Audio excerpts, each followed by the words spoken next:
Hari ini kita akan belajar terkait sejarah kurikulum di Indonesia. Untuk topik yang pertama kita akan memulai dari kurikulum di era sebelum kemerdekaan. Jadi kita mulai dari awal timelinenya dari 1617, yaitu pada masa VOC. Jadi kurikulum pada saat itu berhubungan erat dengan gereja, karena seperti kita tahu bahwa salah satu tujuan Belanda datang ke Indonesia adalah untuk menyebarluaskan agama Kristen, di mana pada waktu itu terdapat peraturan sekolah pada tahun 1643, yakni guru memiliki tugas memupuk rasa takut kepada Tuhan, mengajarkan dasar agama Kristen, mengajak anak berdoa, bernyanyi, pergi ke gereja, mematuhi orang tua, penguasa, dan guru-guru. Jadi itu adalah kurikulum pertama yang digunakan di sekolah di Indonesia.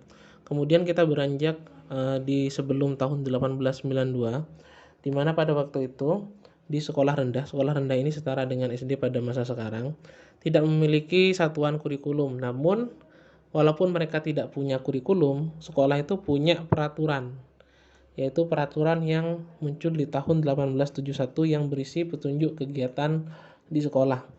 Ada 4 mata pelajaran yang dilaksanakan di sekolah pada waktu itu, yaitu membaca, menulis, bahasa. Bahasanya sendiri dibagi menjadi 2, yaitu bahasa daerah dan bahasa Melayu, dan berhitung. Bahasa pengantar yang digunakan di sekolah pada sebelum 1892 adalah bahasa Melayu. Kemudian terkait pelajaran agama, kalau sebelumnya yang ditekankan adalah agama di 1617, tapi pada 1892 mata pelajaran agama tidak diajarkan karena pada waktu itu Belanda memasuki masa liberal.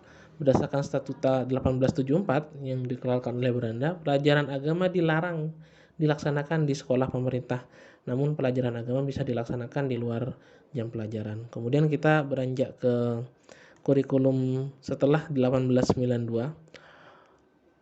Ada sebuah peraturan di 1893 di mana pelajaran dibagi menjadi pelajaran membaca dan menulis dalam bahasa daerah dan dalam huruf daerah dan Latin. Seperti kita tahu bahwa bahasa daerah pada awalnya tidak tertulis dalam huruf Latin. Sebagai contoh, kayak bahasa Jawa ditulisnya dalam huruf caraka dan lain-lain. Jadi pada waktu inilah awal mula diperkenalkan huruf Latin untuk mengajarkan entah itu bahasa daerah ataupun bahasa Melayu yang digunakan pada waktu itu.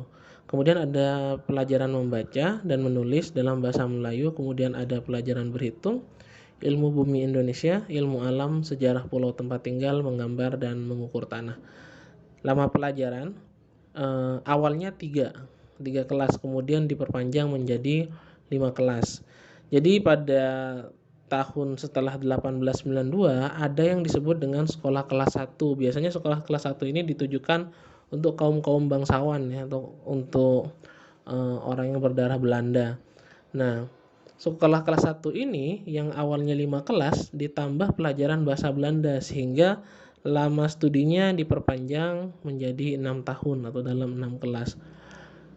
Selain sekolah kelas 1 ada juga sekolah kelas 2. Sekolah kelas 2 ditujukan untuk masyarakat yang non bangsawan. Namun yang membedakan adalah kelasnya. Kelasnya kalau yang sekolah kelas 1 itu 5 kelas, sekolah kelas 2 hanya terbagi ke dalam 3 kelas, dari kelas 1 sampai kelas 3. Namun sekolah kelas 2 sendiri ini tidak mencakup daerah-daerah pedalaman seperti daerah pedesaan. Maka dari itu muncullah yang disebut dengan folk school atau sekolah untuk masyarakat desa, di mana folk school ini sendiri menjadi sub dari sekolah kelas 2. Folk school ini muncul karena kebutuhan rakyat di pedesaan yang pada saat itu masih banyak buta huruf. Kemudian selanjutnya ada kurikulum ILS atau Europese Lager School. Jadi ILS ini atau sekolah ILS terfokus pada anak-anak yang berdarah Belanda. Biasanya kurikulum ini hanya untuk anak-anak berdarah Belanda ataupun campuran antara Belanda dengan pribumi. Kurikulum terdiri atas pelajaran membaca, menulis, berhitung, bahasa Belanda, sejarah, ilmu bumi, dan mata pelajaran lainnya. Sedangkan pelajaran agama ditiadakan di sekolah ILS. Pada 1868, bahasa Prancis diajarkan dan merupakan syarat untuk masuk ke sekolah Belanda. Selain ILS, ada kurikulum HCS atau Holland Chinese School. Jadi sekolah HCS ini sebenarnya isinya hampir sama dengan ILS, namun pelajaran bahasa Perancisnya diajarkan pada sore hari. Dan pada sekolah HCS juga ditambah pelajaran bahasa Inggris untuk keperluan perdagangan. Karena ILS dan HCS ini hanya terfokus pada anak-anak berdarah Belanda, maka muncul keinginan yang kuat dari kalangan orang Indonesia untuk memperoleh pendidikan, khususnya pendidikan yang berkiblat ke barat. Maka muncullah kurikulum HIS atau Holland Inland School yang ditujukan untuk anak-anak pribumi atau anak-anak di Indonesia. Mereka yang bersekolah di HIS nanti juga berkesempatan yang sama untuk bisa melanjutkan di sekolah lanjutan seperti Stovia School of Leading Fun in this Artsen atau disebut dengan Sekolah Dokter Jawa, ataupun mereka juga bisa melanjutkan di Mulo. Nanti akan dijelaskan terkait Mulo itu apa. Selain Stovia dan Mulo, anak-anak Indonesia juga bisa melanjutkan di sekolah guru, sekolah normal, sekolah pertanian, dan sekolah teknik. Kemudian untuk Mulo sendiri, jadi Mulo merupakan sekolah pertama yang tidak mengikuti pola pendidikan Belanda, namun tetap berorientasi pada barat dan tidak mencari penyesuaian dengan keadaan Indonesia. Jadi kalau sekolah-sekolah sebelumnya itu kiblatnya adalah Belanda, Mulo ini lebih ke arah yang lebih general, namun tetap berkiblat kepada barat.